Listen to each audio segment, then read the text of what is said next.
Yes, welcome back from the package this morning as we go straight on to our discussion for the day. Now, a lot of analysts have rightly said that this is a season of discontent for Nigerians, and the hunger protest is actually the icing on the cake for Nigerians who are faced with multifaceted crisis of inflation, high food prices, of course, electricity problems, and of course the naira that is so devalued that you can barely use it to get anything at the market. So, in view of the present situation in the country, we want to take a review.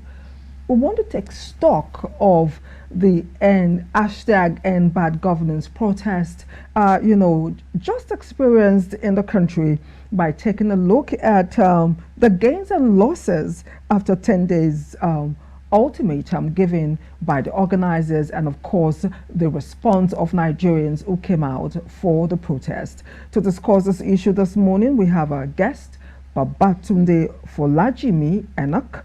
Is a social and public analyst, is also a lecturer at the Department of History and Diplomatic Studies at AREYOU Federal University of Education here in Ondo City. He has his PhD in view. It's so nice to have you on the show.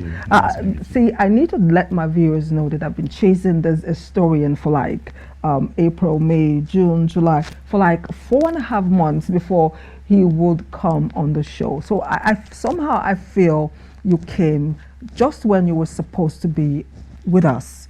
So we'll begin with you. Like we usually do, myself and Ezekiel, when we have issues like this, we want to pick the mind of our guests by just letting you react to the protest, the entire protest, as it were, before, during, and of course after. Yes, thank you very much for having me on your show. I want to lay 2 foundations for this discussion. One is a contemporary foundation, and the second one is an historical foundation. I will major more on the historical foundation, but for the contemporary foundation, for the nature of my profession, it is very difficult for us to comment on ongoing issues in that you don't know. Either way, it will go. But for the historical foundation, I will go back to the immediate protest that precedes this August 4 protest, and that is the revolution now. After the NSAS process, Shore and some other people were flagging revolution now. And in that context, there's the need for us to really understand what is mob action, what is mass action, and what is revolution. Is this protest a revolution? If yes, how does it qualify to be a revolution? And for this revolution of a thing, I would like to build it on a premise, and it will be like a comparative engagement, taking a clue from the 1779 French Revolution. Okay. 1779 French Revolution. It has 80% similarity to what is going on, and that's why I'm premising on that. There are other revolutions before 1779. We have the 1776 American Revolution. It is purely an internal and external thing. The colonists were fighting those people who are occupying them. That's not the situation in Nigeria. But for French, 1779, it was inside versus inside, like what we are having now. Then I do not want to use that of 1804, which we call jihad, but in history is a revolution. Now, what is a revolution?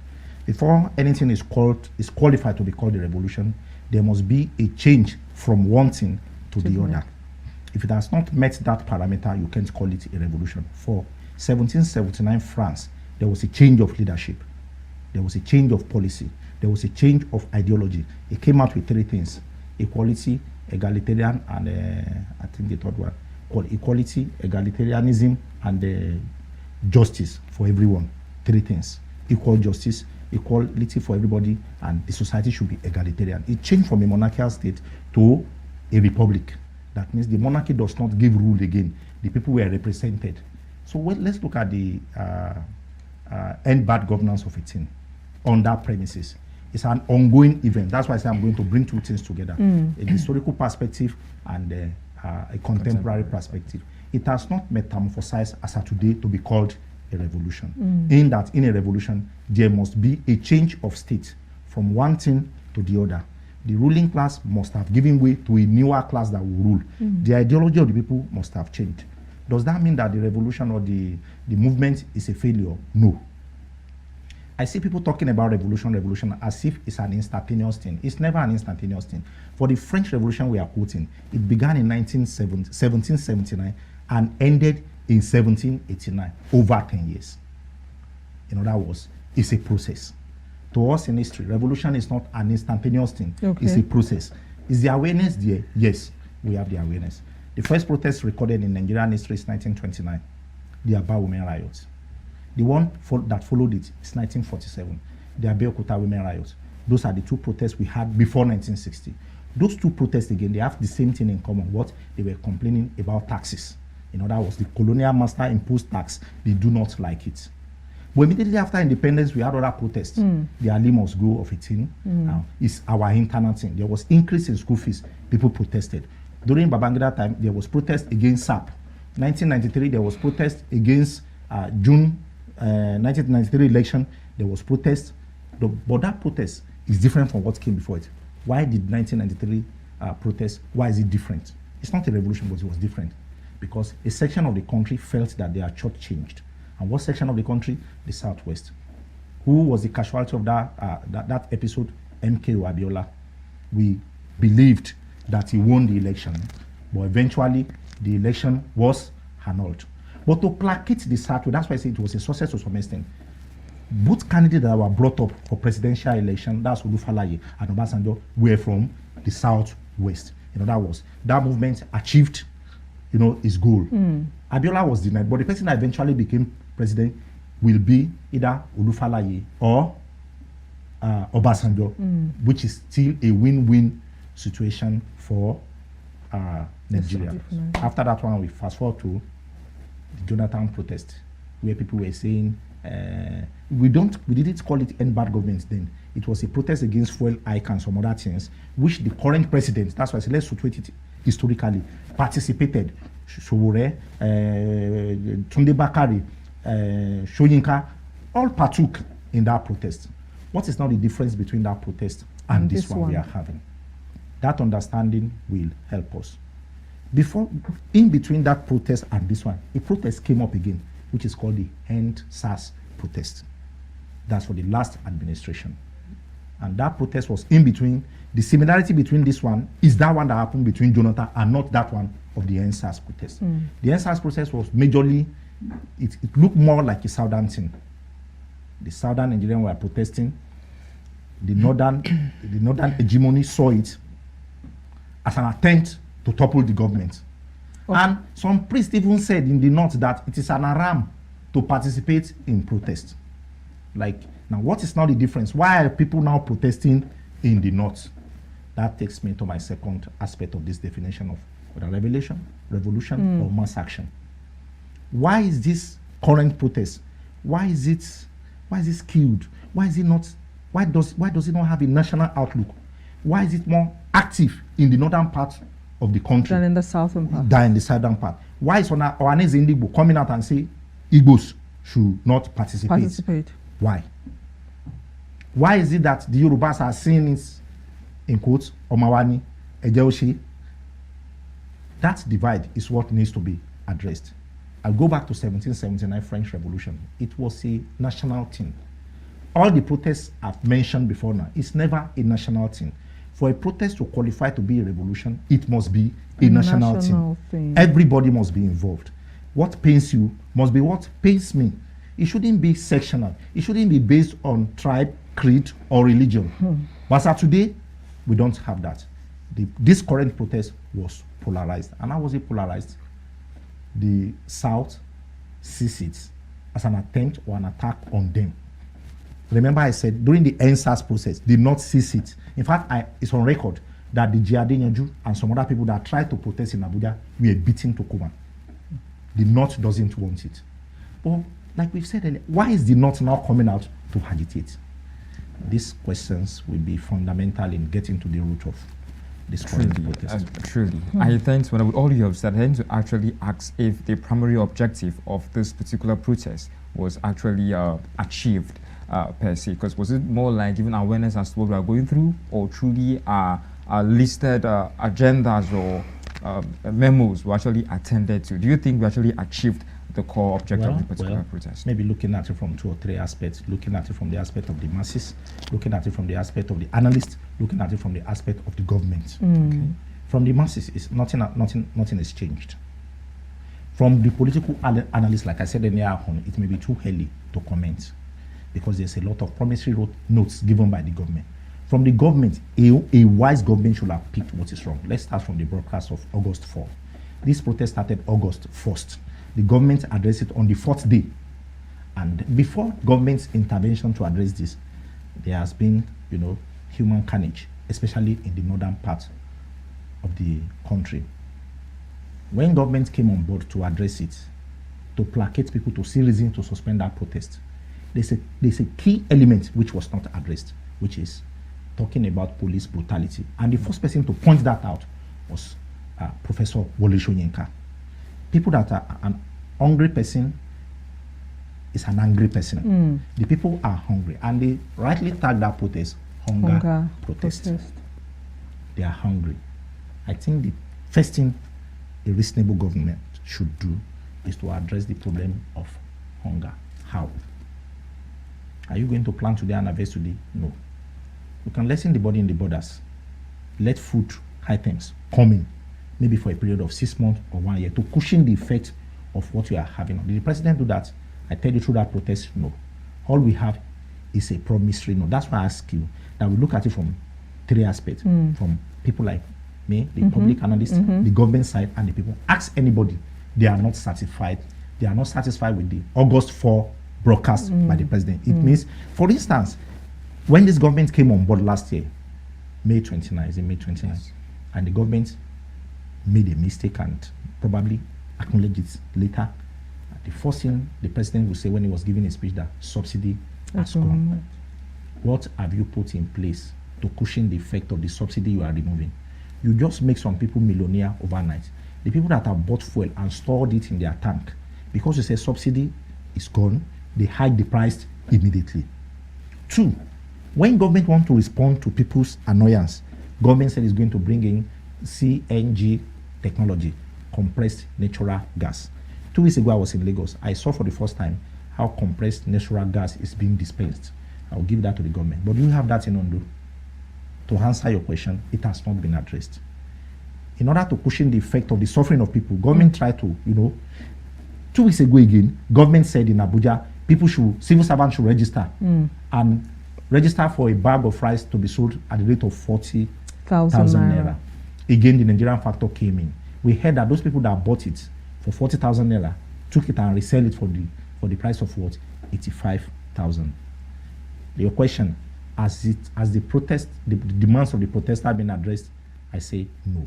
Again, the demand of the protester from the southern part of the world, of the country, and the northern part, they are 2 different things. The northern part did not marshal their points. It is the protester in the southern part that really marshaled their points. They want constitutional reform. Some say they want regionalization. Some say they want this and that. Well marshaled. I saw about 2 or 3 of that. But for the northern part, if I ask you, who is the leader of the protest in the north? You don't even know. It looks more like a mob action, unlike what obtains in the west, where the protesters address the press. I speak a little of Hausa. Some of the things I saw online for the northern parties, AREYOU, small children singing, "What we want is marriage," except for just a southerner that puts a placard that said, "I need husband." That's one single lady. But for the north, I saw procession of children, school-age children that are supposed to be in school, saying, "AREYOU, what we want is marriage." There's another mob action, another protester in the north that say, "Sojoji Mukeso, we want the military to come in and take over." That is different from the spirit of the August 1 protest. The third dimension to that protest was that there is a flag that is raised against the nationhood of Nigeria. Some said it is treasonable. I'm not a lawyer to judge the gravity of that offense. But then, that flag that is raised has 2 interpretations. 1, Some people call it the Russian flag. Some people call it the armed forces flag. Whenever you see the president wants to broadcast, there are two flags by him. The one is the Nigerian flag. The second one is the armed forces flag. Maybe white, blue, I think. White, blue, red, or black. Now, the difference between the Russian flag and the armed forces flag is how they are laid. One is vertical, the other one is horizontal, but it's the same color. The people that came out in defense of people waving flag said they are waving the Nigerian army flag. If that is the explanation, it is still the same thing. You are encouraging the army to come, whether you are calling for a coup or you are waving their flag to tell them they should take over. The second thing, if we are waving a flag, and check those flags like I challenge you, one is horizontal, one is vertical. The colors, so if it is vertical, it has a meaning. If it's horizontal, it has a meaning. If it is that of the Russian flag that is being waged, that is another thing entirely. Then we look at the protest from another angle, a regional angle. And when I say regional angle, from the Western African regional angle. Of recent in West Africa, 3 nations has the interference of Russia. And Niger, Burkina Faso. Yes, and Mali. The Wagner's group. That's big one on this discussion. I don't want to deviate too much. But because of that, this, I'll use the Second World War language, triple entity wants to form their new enclave. It could be a means of getting back to Nigeria. Because immediately the Niger coup happened, our president made pronouncement, which does not go down well, not only in Niger, but even in the northern parts of Nigeria, who sees themselves as part and parcel of Niger. And to corroborate this, when Buhari was building railway, he built it across the boundary of Nigeria. And he said, if you disturb me too much towards still in Ngome, he said, I will just relocate to the jail and stay with my people there. They still see themselves as part of them. It could be that there's a regional conspiracy to unseat the government of Nigeria. In other words, we may not call it totally a national protest if other agendas are coming in.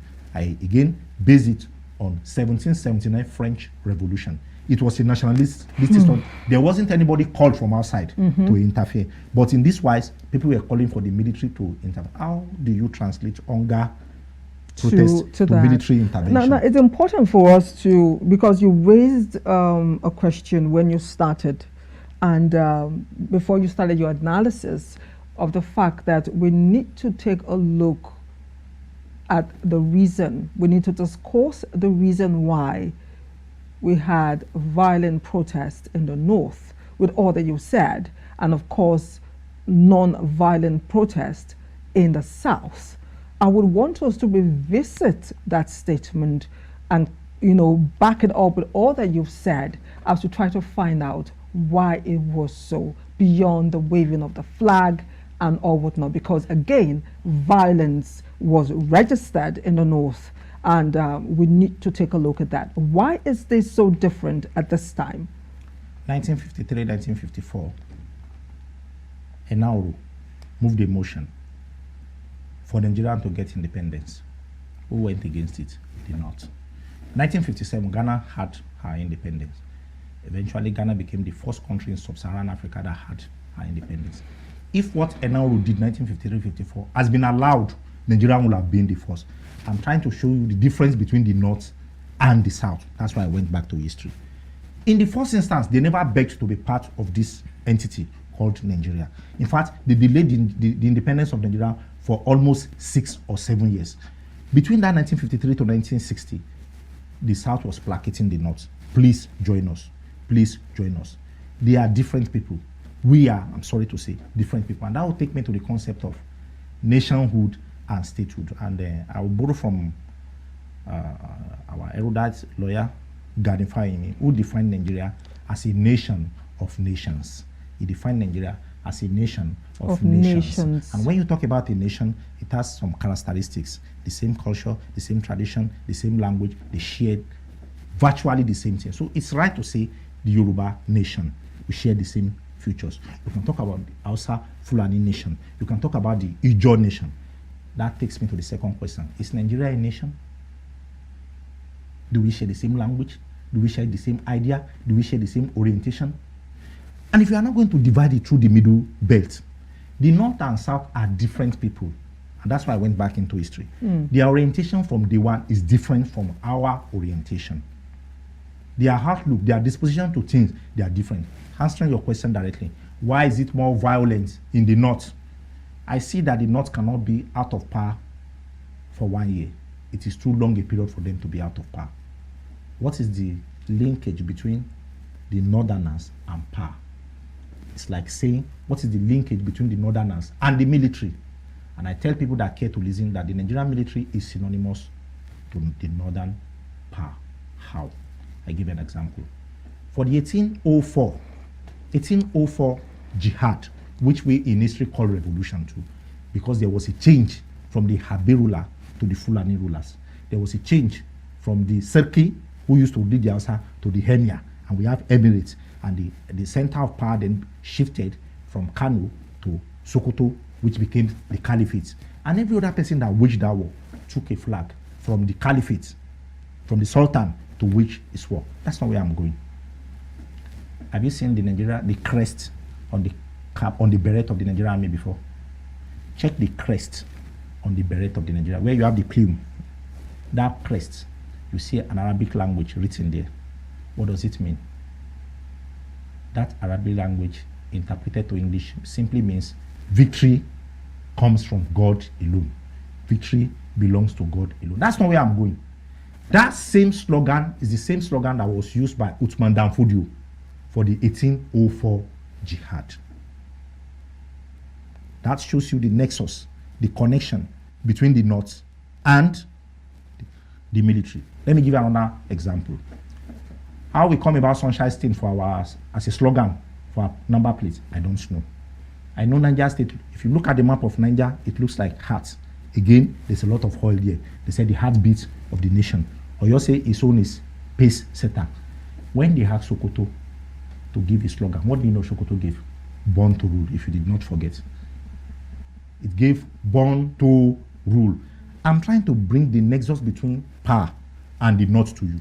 They can't stay without, being in power. To answer that question directly, why was their protest, why was it more violent in the North? They stayed for 8 years under Buhari, and we have a lot of things that went wrong. And some of the priests in the North then said, protesting is haram, don't go there. What now changed between that time? This man has just spent barely a year. No protest was recorded in the North during the last. And to some extent, that explains the great divide too. And you can see this on social media.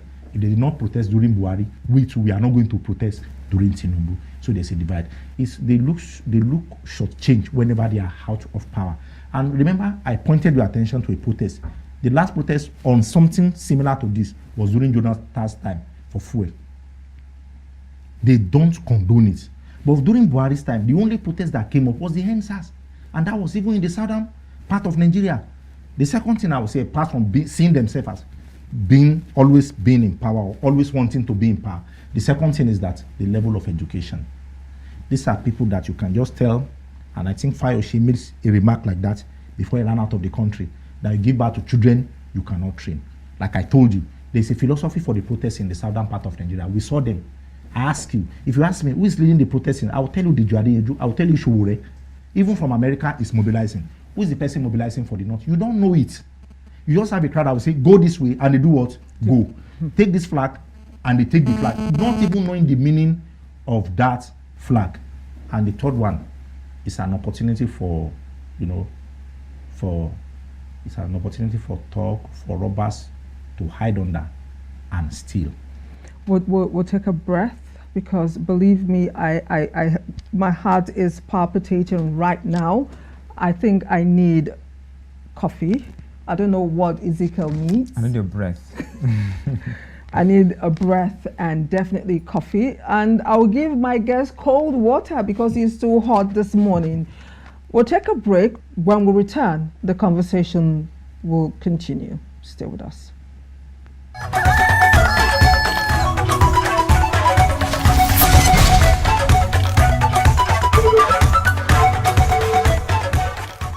Indeed, was an exciting episode for Go Start Business segment. And of course, we're back to the studio and we have our guest seated as we discuss the ongoing challenge, talking about the ultimatum, the protest after 10 days. Now, our dear guest, it's been really difficult to really object you or more like attack you at some point, because I notice your words is being built on another and you really have to finish it to actually get the full picture. So it's been very difficult to just stop you and then ask the next question. So for me at this point is, how can protesters balance their demands with say a social cohesion and stability? Because you actually made a valid point as to certain protesters being unable to actually understand what they are going out there for, you know, more like they have no leaders or per se, we call them faceless organizers, you know, so you just go out there, pick up a flag and then just march out there. So how can we really balance this demand with the need to maintain a social cohesion and stability?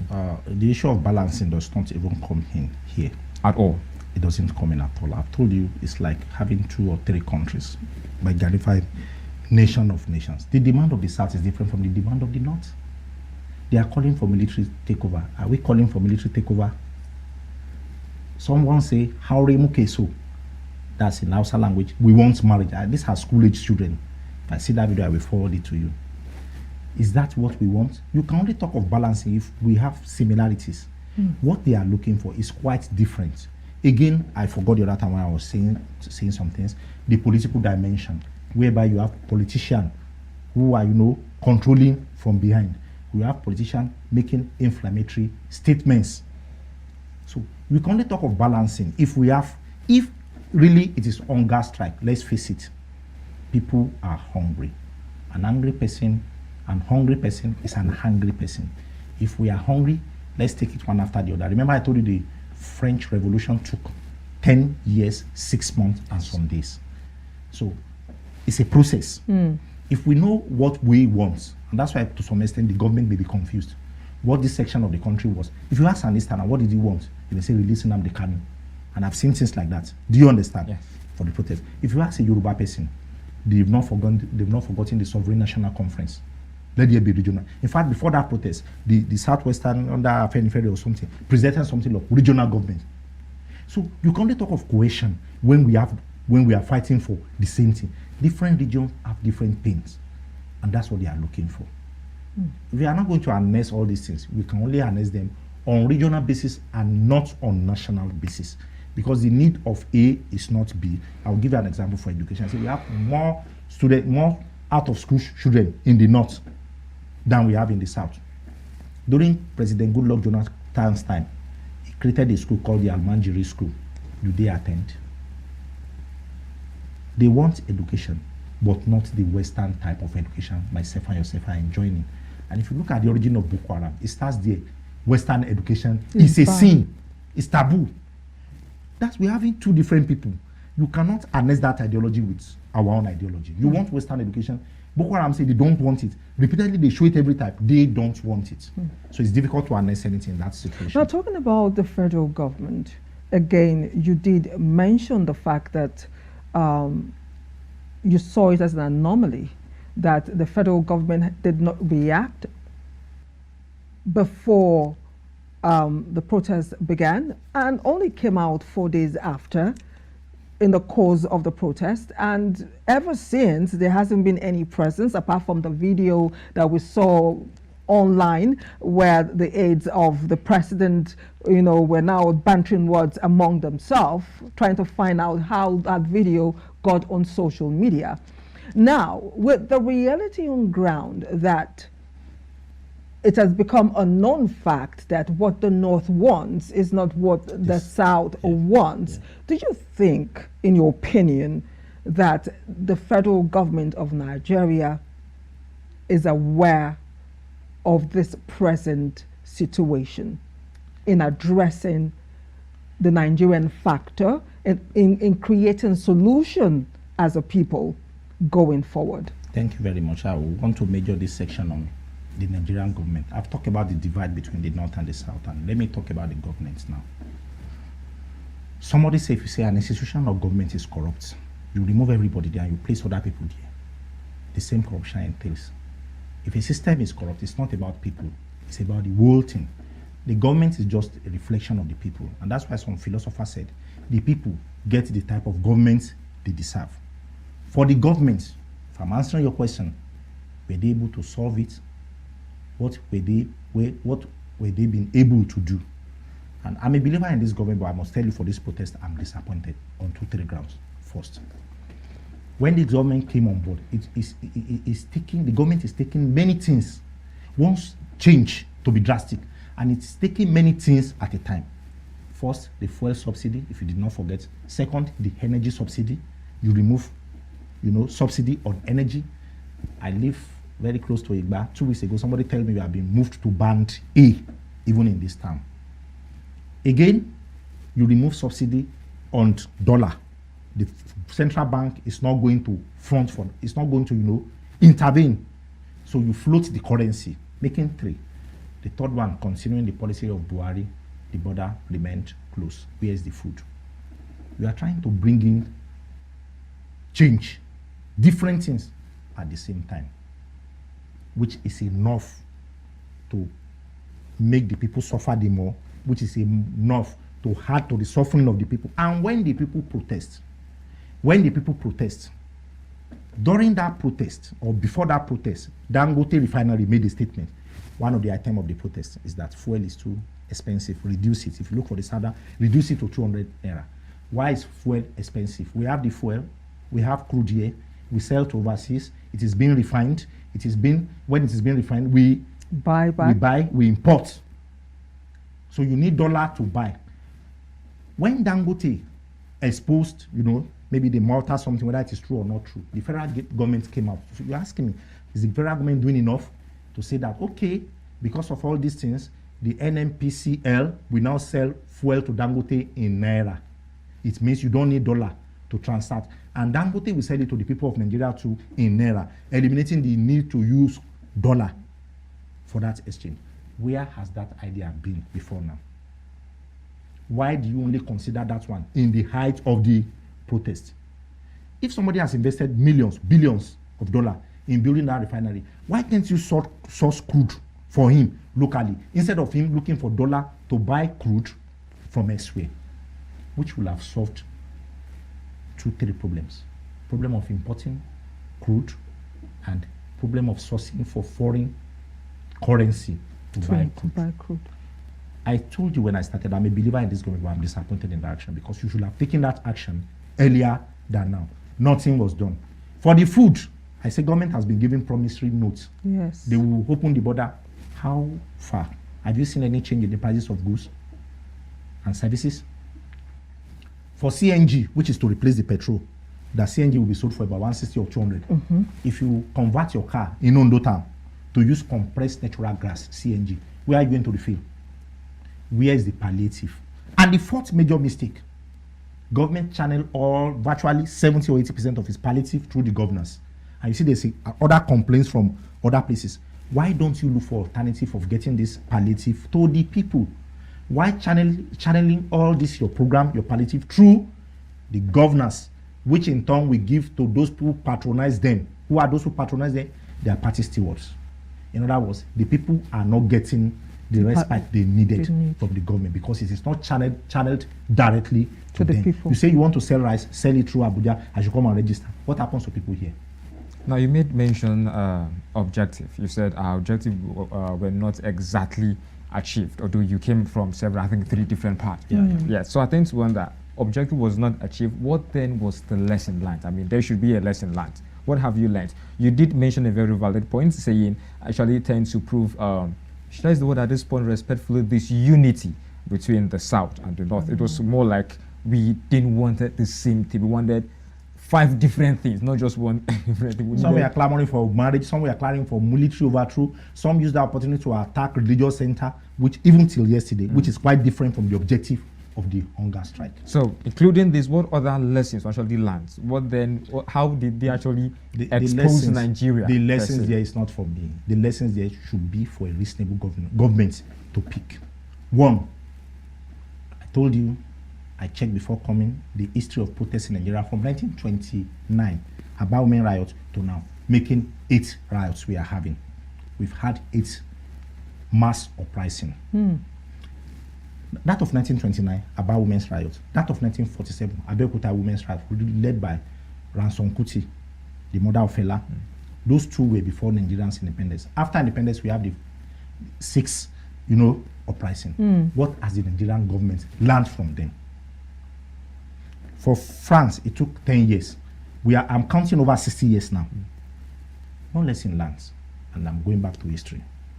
A philosopher in history said, the only thing we learn from history is that we learn nothing. Wow. People repeat the same mistakes. If you read Olarotimi, the gods are not to blame. And they told him, you are going to have intercourse with your mom. And he ran away from that town, only for fate to bring that mom through war. And that maybe Oedipus something. Oedipus works. Yes, something of the Greek mythology. What will be, because Sarah. What should be learned is not from me, because I'm not in charge of policy. I can't influence anything than, venting my personal opinion, which is what I'm saying is opinionated. It may be true. Somebody may come tomorrow and counter it. The government that we are protesting against, since day one, what have they learned? Have they been able to factor the needs of Nigeria, whether on national basis or on regional basis? Have they been able to provide for that need? Again, let me just make this comment before you round off this section. The needs, this current protest was highly politicized. 4 things came out from the French Revolution: economic change, social change, political change, and financial change. There were fiscal policies that were not favorable to the people. Do we have the 4 things? That's what I'm going to use as a basis. We have financial problem, we have economic problem, we have social problem. How so we want marriage. Social problem, and when you are not empowered, you don't want to go into marriage, whether for the North or for anybody. Then political problem. What overshadowed all these protests, to my own observation, is the political aspect. Politicians using this as a means of getting back to their opponents, making inflammatory statements that can, you see, a politician, I don't want to mention him, in the North, was giving direct warning to the service chief. Maybe you read about it. That if you allow your men to shoot at this protester, you will be held responsible even after you have retired. That's too much for him. Direct order to the service chief.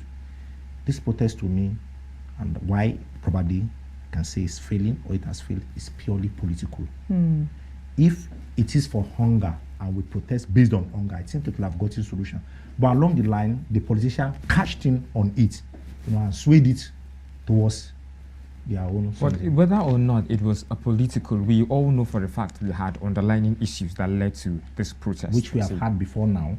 But I think it's more like it's heightened. It's more like heightened at this point, because the degree people tend to shout or scream for hunger, I don't think it was as it was 5 years ago or some 7 years ago. It's quite different. And you will agree with me. All Nigerians will agree with me at this point. I want to add another point to Please that. go on. Like, you don't understand Nigeria, and I want to bring in the religious dimension to it. Okay. I don't normally like talking about this, but it's a fact that we try to, Downplay. whittle down the religious aspect. And I will quote from my very loved musician, Fela Anikulapo Kuti, "My people suffering and smiling." You said it's like the thing is heightened. It has been there. Most of what you see happening in this country, if 1/4 of it happened in that country, they will have finished everybody. Religion gives us a type of shock absorber. When people are suffering, they say it is well. When you are sick, you say, I'm strong. And actually you are sick. That factor has been cushioning the effect of protest.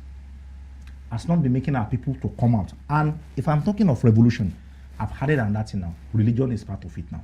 If you look at the social media, they are attacking religion. They are attacking the even foundation of religion in this country. Questions that have not been asked before. The youth of this generation, go on the social media. They are asking. I don't want to be pointing those things. They talk on tithing. They talk on authority. I'll use the very dark man instance. Is it safe to say religion is one of the major factors? It's a problem. A problem.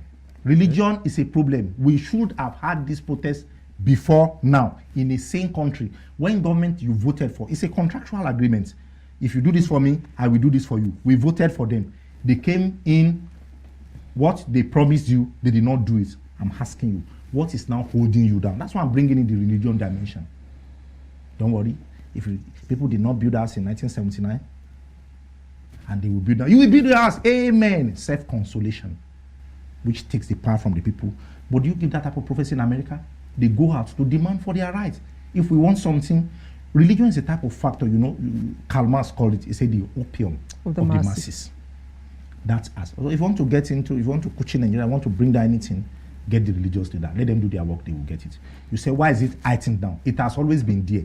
But religion is playing a bad role in cushioning people's, agitation, bringing it to down, using it to share. You have other future, you have glorious future. Your reward is not here, it's in heaven. Then there's no need for you. Are they just probably doing what their good book asks them to do or say, or is it? Do you think or feel there is probably a connection between the religious people? I will start from that good book too, whether the Bible or the Quran. They are subject of interpretation. Any verses, anything you quote from the Bible or the Quran or any other book, they are subject of interpretation. An interpretation may be valid yesterday, it may not be valid today. An interpretation may be valid today, it may not be valid tomorrow. If you look at the Nigerian space, if I talk of Christianity or talk of Islam, taking it to another level, we have the Maitatsini uprising in the 80s in the north, Muslim against Muslim. During Buhari's time, we have the Shia versus the Sunni. This man, same region. Yes, this man, I've forgotten his name, Sheikh El-Zazaki. Remember? Yeah. You've not asked the question, why is Buhari hard on him? He's bringing in a new dimension to Islam. And what's the new dimension? He's bringing Shia Islam. What we practice in Nigeria is Sunni Islam, the one they practice in Saudi Arabia. Shia belong to Iran. Their headquarters is in what? Iran. That's why I see Iran was voicing for Sheikh El-Zazaki, for the Muslim. For the Christian, what dominates the landscape in the southern part is Pentecostalism and not the Orthodox churches. Those that speak out are not the Catholic, are not the Anglican. They are the Pentecostal churches. And they have the largest following and they have the largest influence. What do they teach their people? Do they teach their people to revolt? Do they teach their people to ask for their rights? They shift the hope of the people to extraterrestrial thing. Look up, your help comes from heaven, not from government. And somebody that has been brainwashed like that, we don't see any reason why he should ask government for what belongs to him. Brainwash is the term you used. That's appropriate. Somebody like that will not think, Ezekiel, will not see any reason. Any reason. You have it in American history during the Great Awakening. Check through American history. When you work on people's psyche, religion is good in doing that.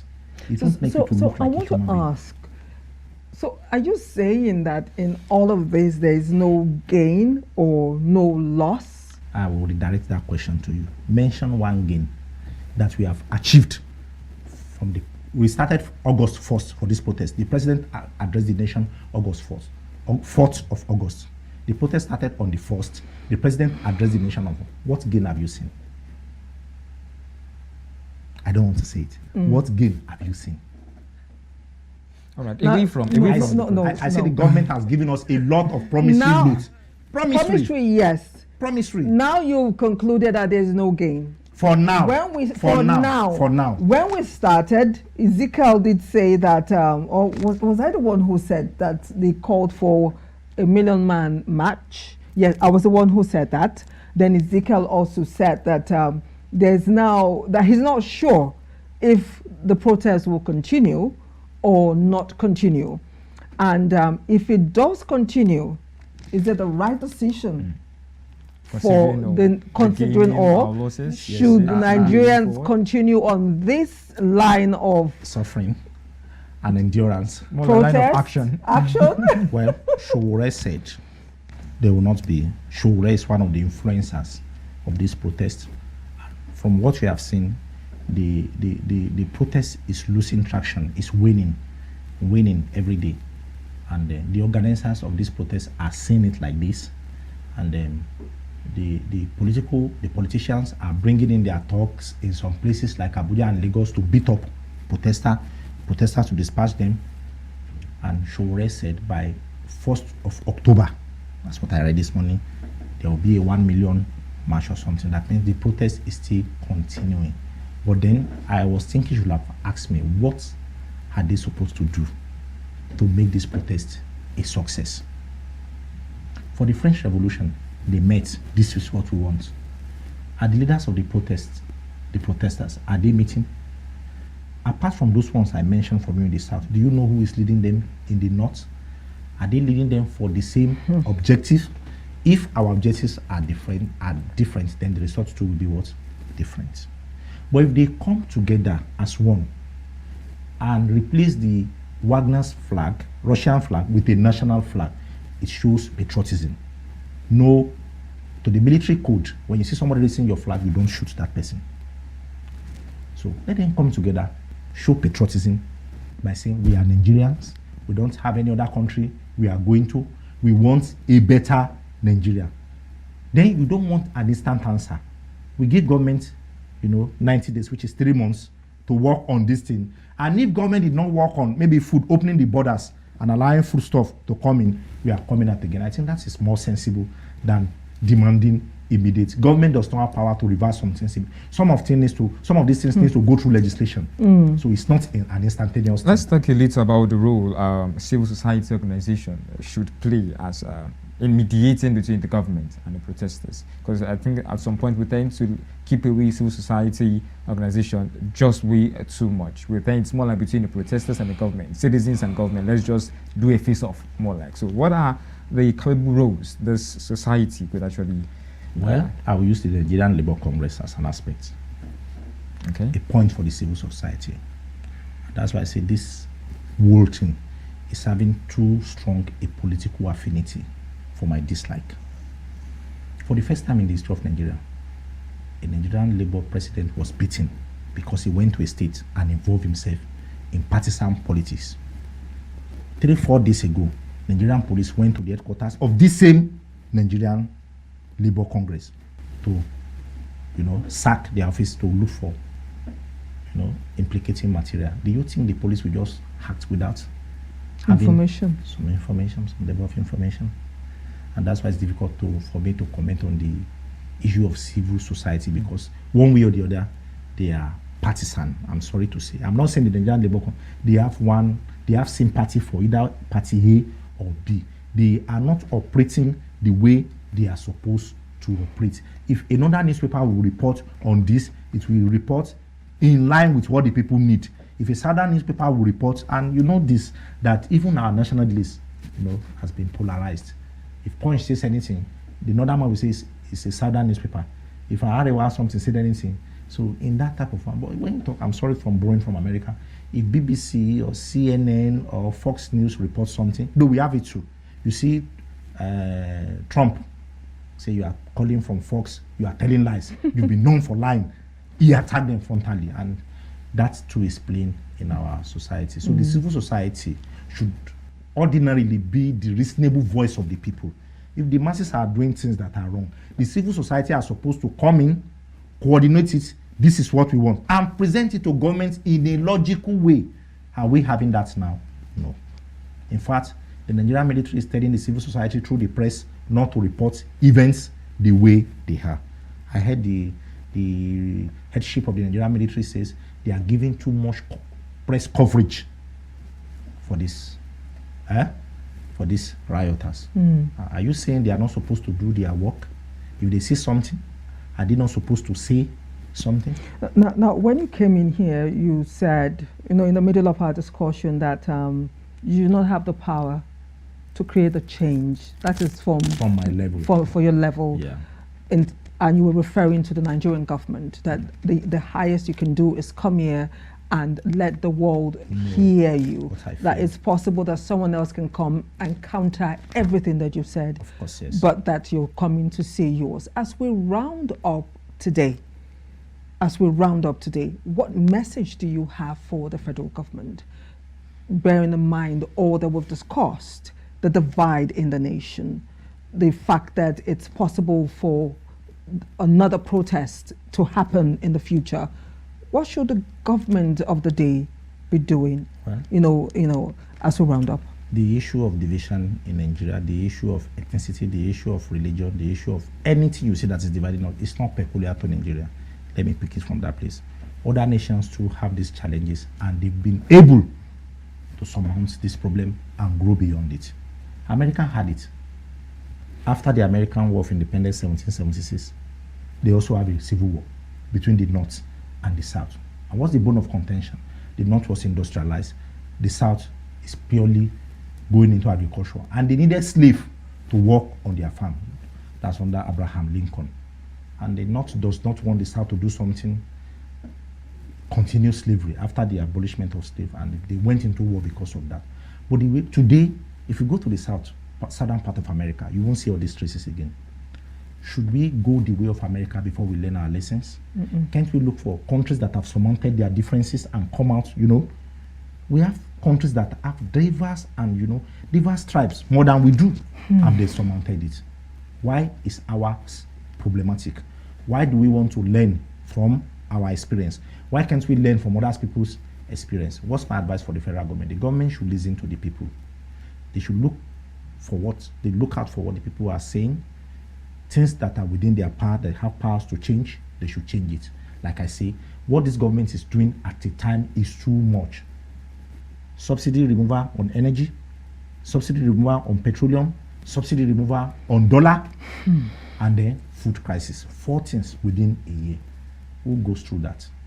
Which is still difficult. The government should pay more attention to the people's genuine requests, not those people that say, I want to get married. It's not the function of government to look for husband for you.